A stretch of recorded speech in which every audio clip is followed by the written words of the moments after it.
Hey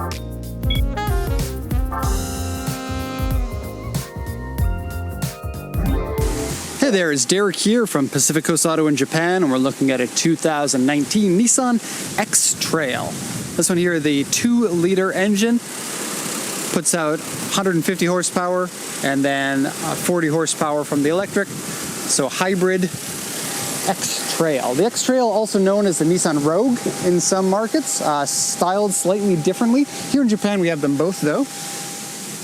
Now this one has 63,609 kilometers, which is rather on the higher side for a vehicle that is, a 4/5-year-old vehicle here in Japan, but around the world that's not really high mileage for this age of a car. And I would say that you can generally save a good amount of money by getting one that's maybe a one-owner vehicle where they put a decent amount of mileage on it, but it's still fairly fresh. The condition of this is out of this world. The body is a 10 out of 10. Well, 9.9 out of 10. The interior is pretty close to the same.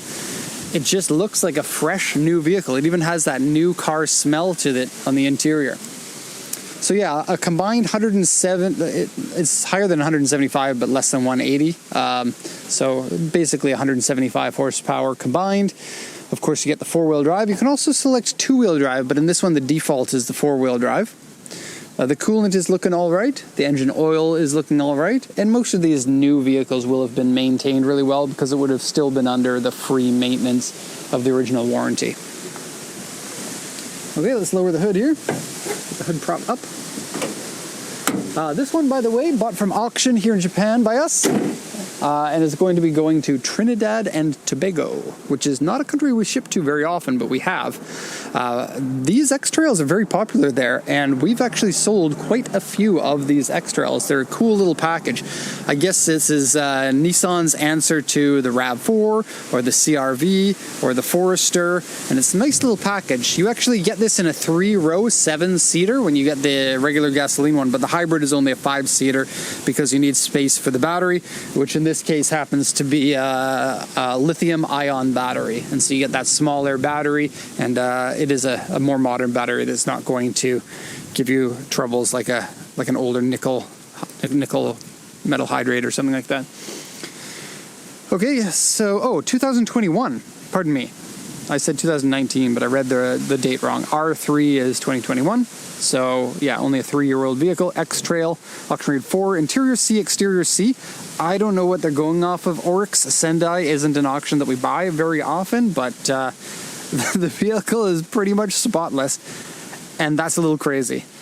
Okay, automatic transmission. It says auto. It's actually like a hybrid CVT, so it has a little bit of a weird feeling if you're not used to them, but they give you very good fuel economy as a result of this weird feeling that you get from it. The body, it says A1 on several places, which is all a very minor scratch, so nothing really too big. Now, I couldn't really find any of these except for the ones on the front bumper, and then here A2 is a medium scratch. I couldn't find any of that on the back, so I don't know what's going on there.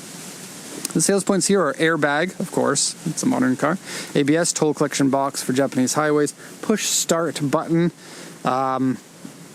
a round view monitor, which is one of those ones where it pretends that there's a camera right above you facing down so that you can see all of your front, back, and sides. They use these cameras here underneath the mirrors, and then one on the front, one on the back in order to get you that.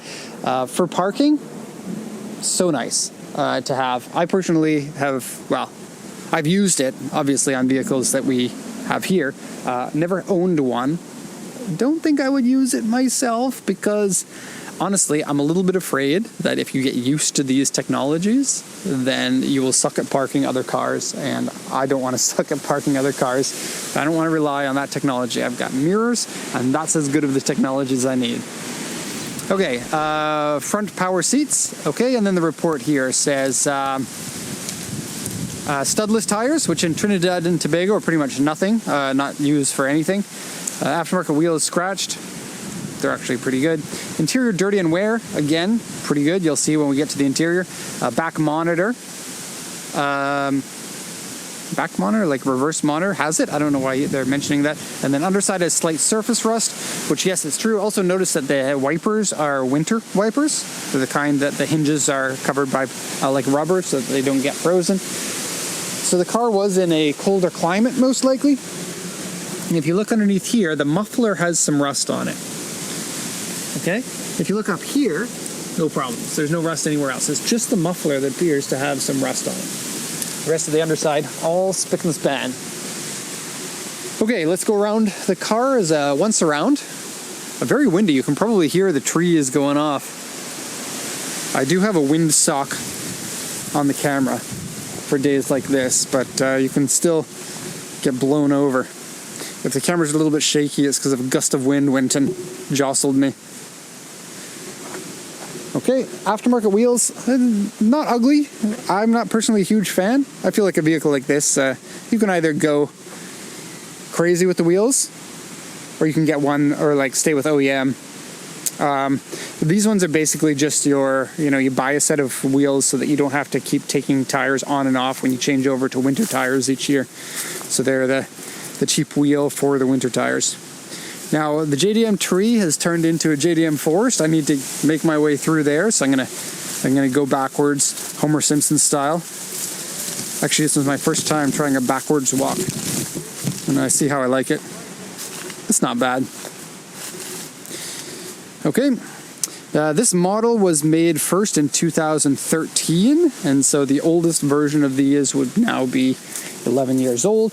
But that said, they look exactly like a new car that would have come out right now. There hasn't been very much development in those times in terms of what a car looks like. There is one model past this now, like a newer model than this.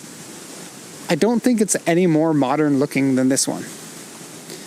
And you're looking good. You don't have faded headlights. You do have a little bit of like a weird look on the lens on this one. Like a bulb burnt out and turned brown in there and it kind of exploded or something. So that fog light might need to be replaced. Okay, so let's get nitpicky with the exterior. We have some chips on the front bumper. One here. Someone was using all of the power of that 175 horsepower on the highway and was accumulating chips. We got basically two areas there, and then perhaps a few areas where the paint has like dented a little bit because of a rock, but didn't actually chip the paint off. We have LED running lights. They're going to make you look like angry eyes, like the anime angry eyes. I think it's going to look pretty nice. Nice big Nissan badge. I don't know if this illuminates or not. I did hear something about the hybrids of these illuminating, but that doesn't look like an illuminating badge. I think that's the next model after. You have sonar, of course. These little things are your sonar to show you beep, beep, beep, beep, beep, beep, beep, beep, beep. You're going to hit somebody or something. And then no scuffs on the edges of the bumper, so it's nice to see. Paint condition is nice and good. I would recommend Trinidad and Tobago, hot place, lots of sun. You're going to want to probably put some sort of a coating on. After the vehicle is like 3 years old or something, the original one starts to get thin, and people, especially with like crossovers, SUVs, minivans, tend to not take care of the paint very much, and then you get paint fade after a while, and then you might regret not keeping care of the body. A good quality ceramic coating is good for 3 to 5 years, depending on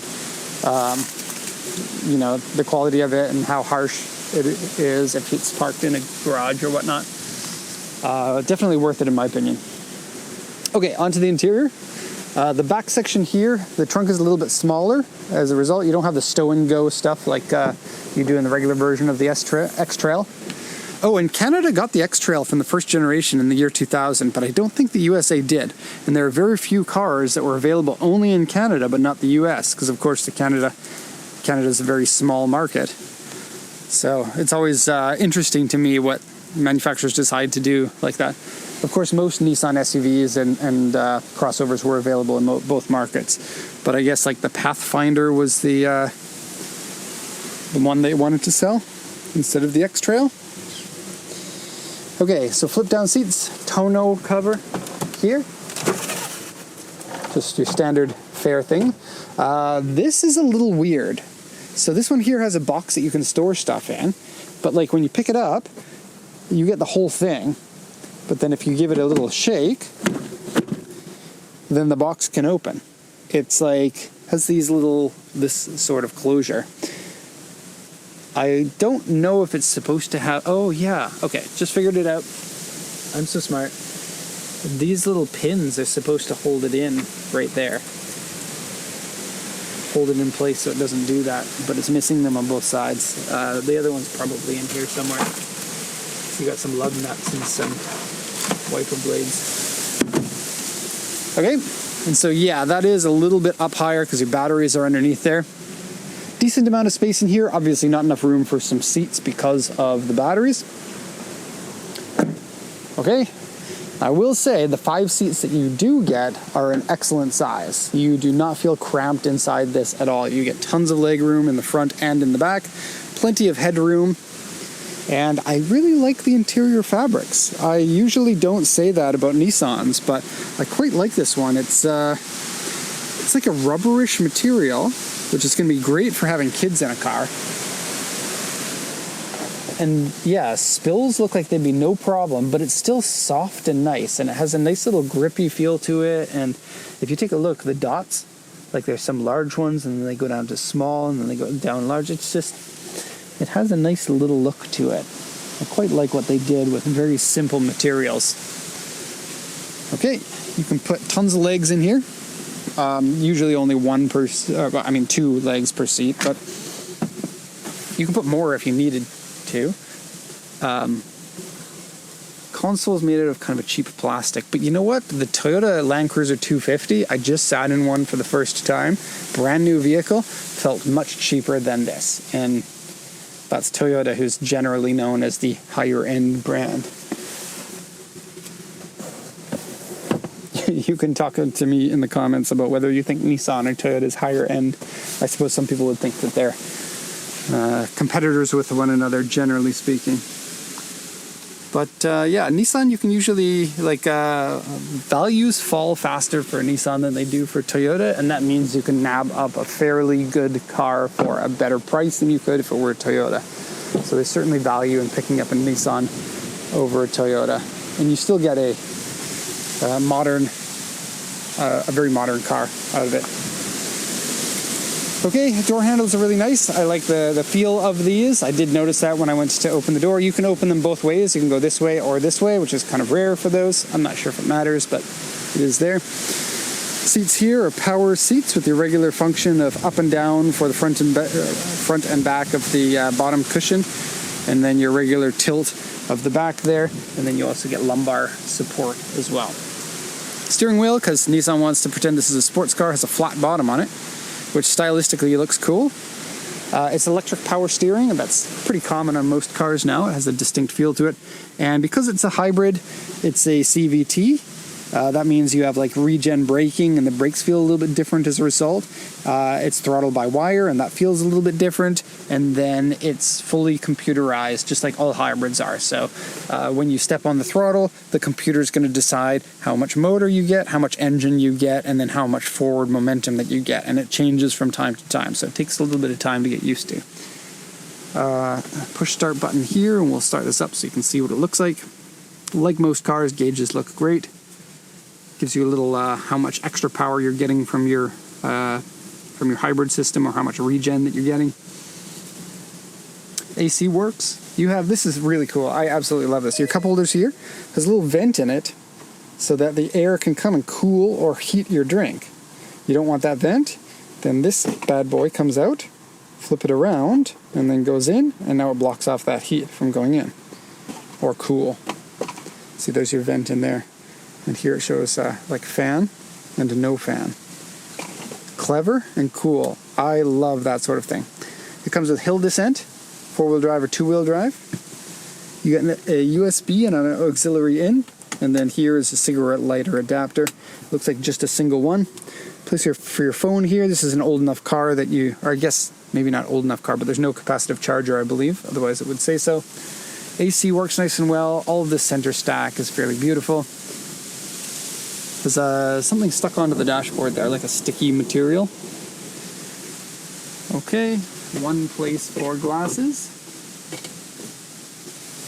No sunroof in this model. And your center console has another cigarette lighter adapter. There we go. It's fairly deep in there. And I don't know what this clip is for. Oh, and another like side tray there. So I guess a phone could stand up in there or something like that. And yeah, interior still smells like a new car. Exterior, a few chips on the front, and that's it. Fantastic. Okay, well, we're going to wrap this up. I got plenty of cars to shoot. Boy, has it ever been busy recently. I'm doing like, in a week, probably doing 20 cars. It's just nuts. Okay, that's all for this one. Hope you enjoyed it. Thanks so much for watching, and have a nice day.